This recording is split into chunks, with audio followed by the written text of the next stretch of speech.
Good morning and welcome to our daily devotion. I trust the Lord will speak to us from Ecclesiastes chapters 10 and verse 7.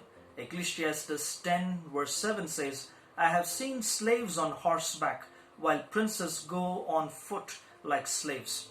I am addressing the theme this morning, facing an upside down world. Solomon identifies a problem in this verse. He identifies an evil in this world through that verse, which we all have seen from time to time. And this verse talks about a problem caused by putting incompetent and incapable people in places of authority, who in turn control the ones who really ought to be there in charge.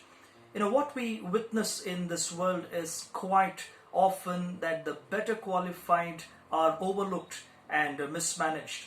We see this all the time, don't we?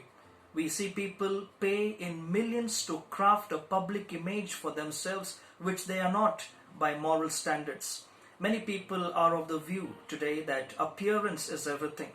And as long as appearance is convincing to them, whatever lies beneath, doesn't really matter to them. It is less significant for them.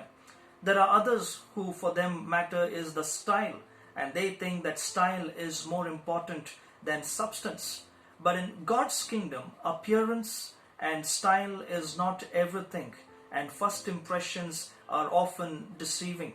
We read that in 1 Samuel chapter 16 and verse 7. The Lord sees not as man sees.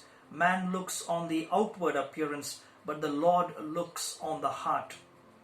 You see, to the best of our abilities, we may find ourselves perplexed by what we observe all around us, as even Solomon was himself perplexed about what he saw during his own days, and he was perplexed about the upside world that he went through in his own lifetime.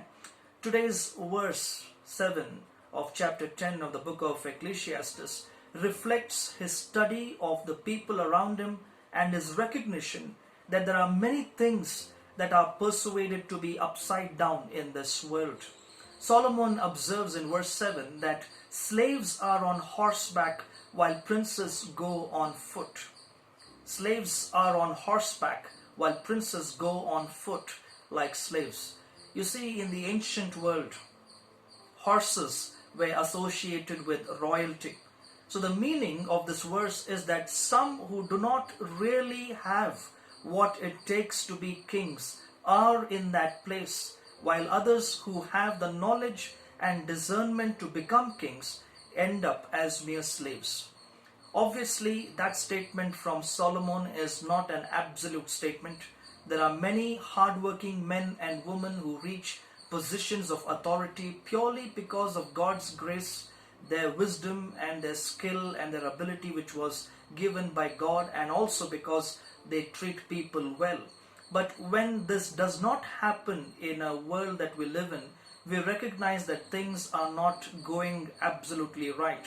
But you see, God's original design for humanity, God's original design for creation is to allow godly people and wise people to rule according to Proverbs chapter 8 and verses 12 to 16. But in God's providence, He has at times seen it fit, to allow the incapable and the incompetent to be in places of power. And the reason they are incompetent is because they have drifted away from morality and they have no sense of moral direction. But when God allows such incapable and incompetent people to be in power, it is purely because the situation has been caused by the fall of man. We sense that this is wrong, but yet we know that this is ultimately for our greater good and for God's glory. And one day this all will be set right.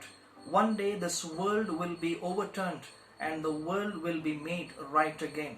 And since this is the truth fact, since this is the truth claim of God's word, I encourage you this morning to take encouragement to serve God faithfully wherever He has placed you, wherever that may be, wherever He has placed you. Be encouraged that you are serving God and you ought to serve Him faithfully. And then when you see the world upside down, the wrong way up, do not be discouraged, because Paul says, let us not become weary in doing good, for at the proper time we will reap a harvest if we do not give up. Let us look to God in prayer. Father, we live in a world which is upside down. There are many things that have not been going right. Yet, Lord, we commit ourselves this morning to serve you faithfully and to know that you do not look at appearances and style, but you look at the substance and you look at how we serve you in the given circumstances that we are in. And we thank you that you have given us sufficient grace to look up to you and to use that grace for the greater glory through all the contradictions and the limitations of this life. Give us that strength, Lord, to please you and not to be discouraged, and to know that you are with us and you will guide us. Bless your children throughout this day. In Jesus' name we pray. Amen. Thank you for joining us this morning. God bless you. Have a wonderful day. Do not be discouraged. Trust in God and He will help you through.